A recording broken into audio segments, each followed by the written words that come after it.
आखिरकार चौकीदार चोर निकल ही गया। अभी आपकी समझ का फेर है कि आप कौन सा चौकीदार समझ रहे हैं, क्योंकि हम तो राम मंदिर के चौकीदार की बात कर रहे हैं, जिनकी चंपतगिरी की चर्चाएं आज प्रदेश ही नहीं, देश ही नहीं, बल्कि पूरे विश्व में हो रही हैं। हम उस चौकीदार की बात कर रहे हैं जिसकी नीयत पर आज संपूर्ण विश्व के करोड़ों राम भक्तों की उंगलियां उठी हैं, जिनके ऊपर एक भक्त की आस्था के प्रतीक चांदी के कौवे के उड़ाने का आरोप है। 7 समुंदर पार से आई 200 किलो की चांदी डकारने का दावा है। हम उन चंपत राय और उनके लंपट सेवादारों की बात कर रहे हैं, जिनके द्वारा राम मंदिर में हजारों लाखों श्रद्धालुओं की आस्था के साथ खिलवाड़ और रामलला के दान में कई सौ करोड़ के घोटाले का जिक्र एसआईटी की शुरुआती जांच रिपोर्ट में बंद है। और इसलिए हम कह रहे हैं कि भाई साहब, चौकीदार तो चोर निकल गया। नमस्कार, मेरा नाम है दीपक वर्मा, आप देख रहे हैं तरुण मित्र। बड़े दुख के साथ कहना पड़ रहा है कि कितना बड़ा दुर्भाग्य इस देश के साथ, क्योंकि जिस देश की आत्मा संस्कृति को परिभाषित करे जाने वाले एक शब्द राम को लेकर सालों तक बहस चली, श्री राम के वजूद पर अदालतों में दलीलें चली, वो राम जिनको सबने पूजा, साकार वालों ने भी और निराकार वालों ने भी, वो रामलला जिनके मंदिर के लिए 500 सालों तक लगातार संघर्ष किया गया, न जाने कितनों ने अपनी जवानी की आहुति दी, आंदोलनों में हंसते हंसते जीवन की आहुति दी, न जाने कितनों ने सालों तक अदालतों की चौखट पर अपनी चप्पलें घिस दी। आज पिछले लगभग 20 दिनों से उन सभी कार सेवकों के मन में, करोड़ों राम भक्तों के हृदय में कुंठा, दर्द, पीड़ा की ऐसी चुभन हो रही होगी जिसका अंदाजा कोई और लगा भी नहीं सकता। इसका कष्ट केवल वही महसूस कर सकते हैं, क्योंकि आज जिस राम मंदिर के दान में चोरी हुई है, उस भव्य राम मंदिर के निर्माण के सपने को लेकर ना जाने कितनी आंखें हकीकत के इस दृश्य को देख भी नहीं सकीं, लेकिन तब भी उन्हें विश्वास था कि वे रहे ना रहे, उनका सपना कभी हकीकत में बदलेगा, और जब बदलेगा तब उनकी एक निशानी, उनकी एक भेंट प्रभु श्री राम के चरणों में होनी चाहिए, जिसका जिक्र कर उनकी आने वाली पीढ़ी ये गर्व से कह सके कि हमारे पूर्वजों ने रामलला के मंदिर में अपना योगदान दिया था। हम सब जानते हैं कि न केवल हमारे देश में बल्कि इस विश्व के करोड़ों हिंदुओं में आस्था कितनी बड़ी चीज़ है, और इसी आस्था में अनगिनत राम भक्तों ने अपने प्रभु के श्री राम के लिए कैसे भी करके, किसी भी तरह से, किसी ने जीवन भर की कमाई से, जिंदगी की बचत से, एफडी तोड़कर, गुल्लक फोड़कर, अपनी अपनी जमा पूंजी से श्रद्धानुसार लाखों करोड़ों रुपयों का, सोने चांदी आभूषणों का, शिलाओं का दान पूरे विश्वास के साथ किया। लेकिन आज क्या हुआ? उन सबकी आस्था का विश्वास लूट लिया गया। ना कर्म में शर्म आई और ना ही राम के नाम का मन में खौफ। हद है भाई साहब, हद है। और तभी आज बहुत बड़े बड़े सवाल हैं। सवाल ये कि 13 जून से लगातार एसआईटी की जांच चल रही है, लेकिन अभी तक इस मामले में एक भी एफआईआर दर्ज क्यों नहीं हुई?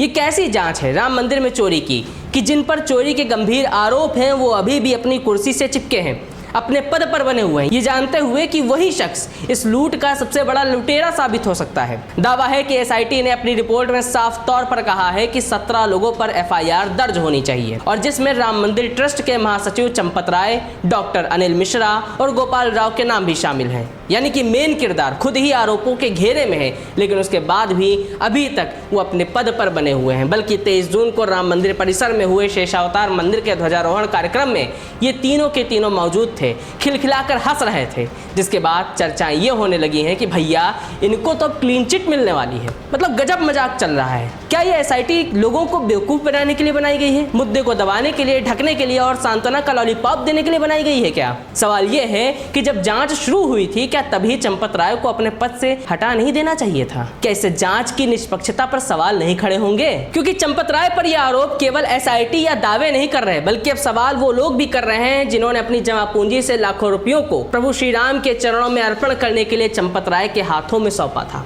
अनीता भारद्वाज नाम की वो महिला पूछ रही है कि उसने जो काक भूषंडी की चांदी की मूर्ति रामलला के मंदिर में चंपत राय को कार सेवकपुरम में सौंपी थी, फोटो भी खिंचवाई थी जो कि अब सबके सामने है, वो कहाँ गई? महिला का दावा है कि उन्हें इस कीमती दान की रसीद भी नहीं दी गई थी। 15 देशों का सिंधी समाज पूछ रहा है कि भैया वो 200 किलो की चांदी, जो भगवान झूलेलाल की चित्र वाली चांदी की शिलाएं भेजी थी, वो कौन डकार गया?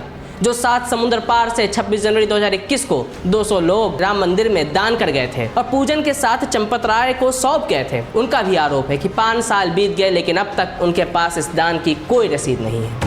ट्रस्ट की तरफ से अब ना कोई फोन, ना जानकारी और ना कोई रिस्पांस मिल रहा है। सवाल ये भी है कि जब 6 साल पहले आगाह किया गया था कि कोई बड़ा कांड होने वाला है, तब एक्शन क्यों नहीं लिया गया? जी हाँ, तमाम मीडिया रिपोर्ट्स का दावा है कि 2020 में ही राम मंदिर में मिले चढ़ावे, आभूषण और दान में गड़बड़ी के संकेत मिल गए थे। ट्रस्ट के बनने के कुछ ही महीनों बाद एक प्राइवेट ऑडिट फर्म ने अपनी रिपोर्ट में ट्रस्ट की कमियों को उजागर किया था। फंड्स मैनेजमेंट में गैर पेशेवर रवैये की बात की थी। बताया था कि चंदे का सही रिकॉर्ड नहीं रखा जा रहा है। फर्म में इन्हें ठीक करने के लिए कुछ तरीके बताए गए थे।